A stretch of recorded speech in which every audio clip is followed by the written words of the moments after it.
Bonjour, Benjamin Baudet, directeur général de Voyage et Autocar Bertolami, en charge du développement et de l'innovation. C'est une entreprise familiale qui fête ses 70 ans cette année et que j'ai le plaisir de diriger avec mes deux frères Yannick et Fabien, entreprise fondée par nos grands-parents en 1950. La semaine dernière, je vous ai présenté sur notre chaîne YouTube un premier relevé de propositions issu d'un programme que nous avions mis en place avec nos salariés durant cette période de confinement que nous avons appelé Bus et Car déconfiné. Il faut savoir qu'au premier jour du confinement, nous avons mis en ligne une web radio et quotidiennement j'anime une émission avec l'ensemble de nos collaborateurs, qu'ils soient encore en train de rouler. Nous assurons des missions de service public, notamment pour Valence Roman Déplacement. Nous mettons en place encore des lignes régulières entre Valence et Grenoble pour le compte de la SNCF et de la région. Et donc effectivement, il y a des chauffeurs qui travaillent, il y en a d'autres des équipes qui sont en télétravail et puis on a des personnes qui sont à l'arrêt complet.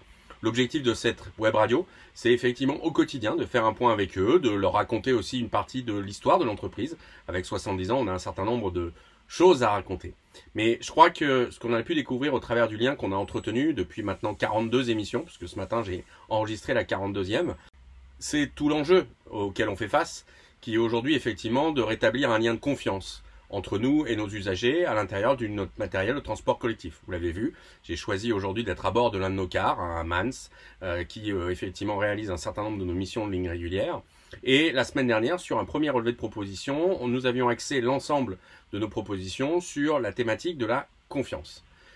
Et aujourd'hui, je vais vous parler autre chose, donc sur un deuxième programme qui effectivement a vocation d'aborder un petit peu différemment les choses. Alors, on l'aborde aussi un petit peu différemment parce que ce travail et cette réflexion, ce deuxième relevé de proposition, il est issu de travaux que nous avons la chance de mener au niveau du comité de filière tourisme, notamment dans la commission digitale, et puis au sein de notre fédération, la Fédération nationale de transport de voyageurs, la FNTV, qui s'est beaucoup mobilisée ces dernières semaines sur la question des confinements et de l'usage des transports collectifs, et à l'intérieur de laquelle, au sein de la commission digitale, économique et prospective, nous avons un certain nombre de sujets de réflexion que nous menons maintenant depuis plusieurs mois sur l'évolution de nos métiers et de nos filières.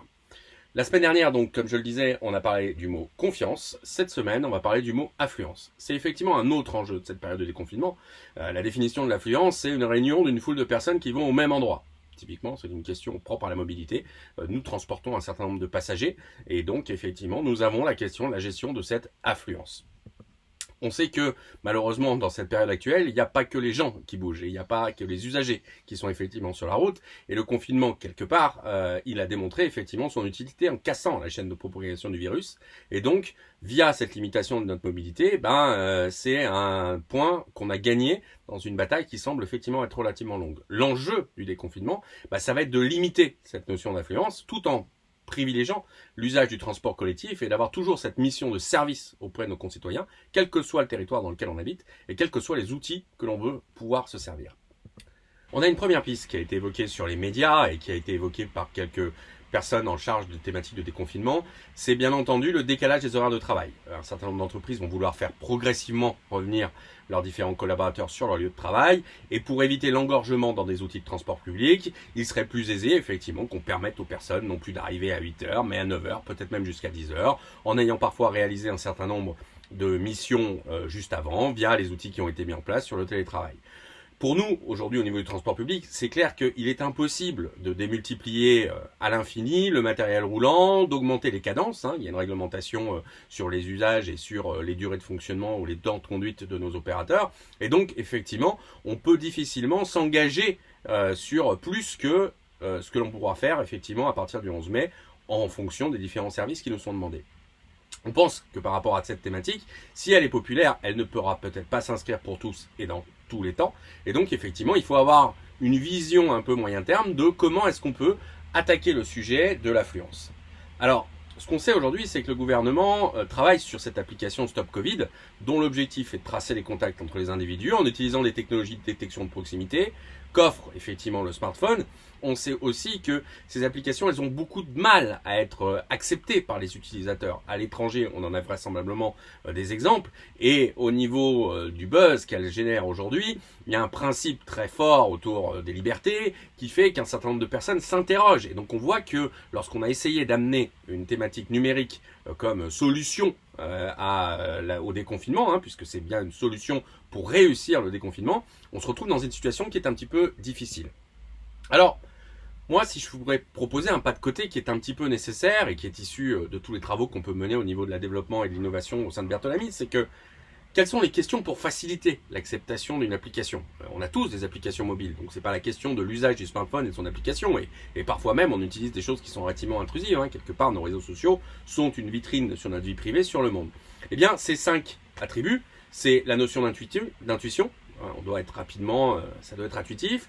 La synchronisation, la capacité de dialogue, la capacité d'échange. Tout ce qui est précision de l'information, la localisation et l'intégration.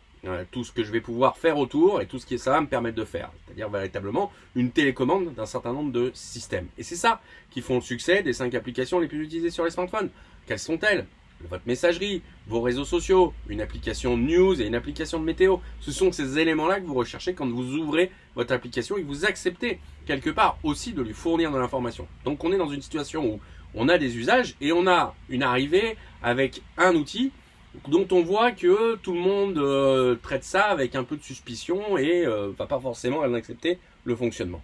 Alors si on voulait que cette application, cette 6e application soit celle du Stop Covid, nous on a une proposition qui rejoint effectivement des travaux qui ont été effectués par les transporteurs depuis un certain nombre d'années maintenant, qui tournent autour du MaaS, Mobility as a Service.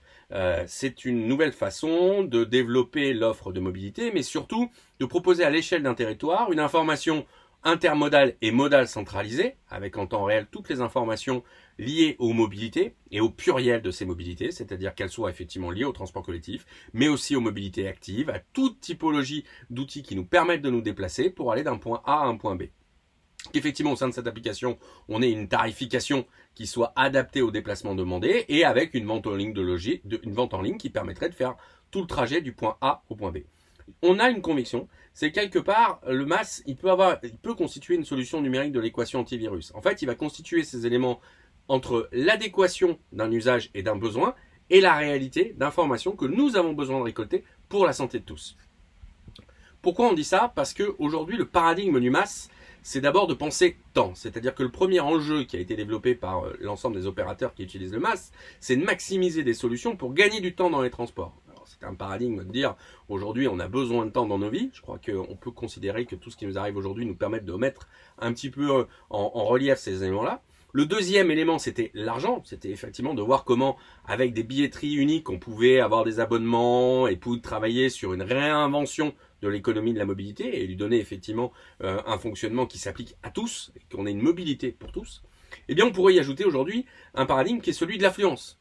On a des magnifiques algorithmes qui travaillent derrière ces applications, puisqu'elles permettent déjà de calculer les temps de trajet, de proposer des solutions intermodales, donc de travailler sur des outils qui sont déjà relativement complexes. Eh bien, les intégrer pour savoir effectivement quelle est l'affluence dans les transports que l'on pourrait utiliser et à l'arrivée. Et ça nous permettrait de proposer des nouveaux scénarios de déplacement qui seraient peut-être plus gourmands en temps, mais peut-être plus sécurisés, pas forcément beaucoup plus cher, puisqu'on voit qu'aujourd'hui la chaîne de mobilité, elle peut être relativement homogène lorsqu'elle est bien pensée, mais ça peut être un enjeu. Donc pensez le paradigme du MaaS avec la notion d'influence. Si on dit ça, on dirait vers Mobility as a Service for Healthcare, c'est-à-dire que on a la chance en France de disposer d'un maillage relativement solide de moyens de transport, permettant à un usager qui l'accepterait de choisir une solution de mobilité qui ne serait pas forcément la plus rapide, mais qui serait celle la plus safe pour lutter contre les épidémies. Je crois que c'est aussi une manière d'engager la population. Les Français ont démontré qu'ils avaient une capacité à tenir le confinement, ils avaient une capacité effectivement à entendre un certain nombre de choses, ils avaient une volonté aussi dans la résilience à proposer de nouvelles choses, et donc effectivement c'est une logique qui nous permettrait de contribuer à tous dans une logique d'échange d'informations, mais aussi de choix vers la lutte de la pandémie. Et puis, le MaaS, il pourrait aussi impliquer quelque chose qui est fondamental pour l'activité et l'économie de notre pays, le tourisme. Aujourd'hui, la majorité des MaaS se sont concentrés sur la mobilité quotidienne. On pourrait tout à fait saisir cette opportunité pour élargir l'offre de services MaaS à toutes les thématiques de tourisme. D'abord parce que ça permettrait effectivement d'avoir une bonne gestion des flux touristiques, et notamment de la clientèle étrangère, qui va revenir à un moment ou à un autre dans notre pays, et qui va effectivement avoir besoin de gages de sécurité, mais nous aussi, par rapport à toute la thématique de diffusion du virus, et puis de pouvoir proposer aussi une information sur qu'est-ce que j'ai sur mon point d'arrivée en termes d'affluence et comment est-ce que je vais peut-être pouvoir mieux répartir finalement ces flux touristiques sur l'ensemble de mon territoire. Je cite une startup qui s'appelle Affluence, qui a mis en place un certain nombre de systèmes permettant effectivement de travailler sur l'affluence sur certains sites touristiques. Donc ça, ce sont des éléments qui sont importants parce que le mass tourisme peut être aussi une opportunité pour réengager notre économie touristique dont on va aussi beaucoup parler dans les prochains mois. Alors, notre conviction par rapport à ça, c'est que la France, elle est équipée pour réussir. Elle est équipée à deux niveaux. Un premier niveau qui est un niveau réglementaire. Il faut savoir quand même qu'on a la loi mobilité, qui est dans un niveau, une strate où elle a été votée et maintenant doit passer en ordonnance, qui nous permet de faire beaucoup de choses au niveau de la numérisation. Appuyons-nous sur ce socle-là pour effectivement proposer une solution à la lutte contre l'épidémie et à la réussite de l'effet confinement. Et puis on a aussi un certain nombre de startups qui en France travaillent sur les API. Au moment où on dit qu'il faut privilégier une certaine forme d'économie nationale, eh bien je prendrai l'exemple de l'ICO, qui sont des Lyonnais qui travaillent effectivement sur des API autour du MAS et autour de ces services de mobilité. L'ensemble de ces acteurs du numérique, de cette filière du numérique, la French Tech, dont on loue un certain nombre d'avantages et de qualités, est prête à se mobiliser sur ce sujet-là. Et nous, opérateurs de transport, qui travaillons dans des véhicules dont on peut voir aujourd'hui qu'ils sont mécaniques, mais finalement se sont numérisés très fortement ces dernières années, serions prêts effectivement à contribuer à cette logique-là. Et donc d'apporter un nouveau modèle autour de ce MAS et donc de apporter une pierre à l'édifice. Donc pour l'affluence, effectivement, lancer sur une logique qui soit une logique MAS. Allez, pour terminer, un petit teaser sur le troisième relevé, parce qu'il y a eu un premier, il y a eu un deuxième relevé. Le premier relevé était autour du matériel. Le deuxième relevé était autour de cette infrastructure numérique. La semaine prochaine, on vous présentera le troisième relevé qui viendra effectivement compléter une vision sur ce que doivent être les bus et cars déconfinés et permettre effectivement d'assurer le déconfinement au sein de notre entreprise. Je vous remercie de votre attention. J'espère que vous avez trouvé le sujet intéressant. N'hésitez pas à interagir avec nous. On répondra à vos questions, on répondra à vos réflexions. Et puis, au travers des commissions auxquelles nous participons, on sera très heureux de porter aussi la bonne parole et les différentes idées que vous pourriez avoir aussi sur ce sujet. Merci, à bientôt.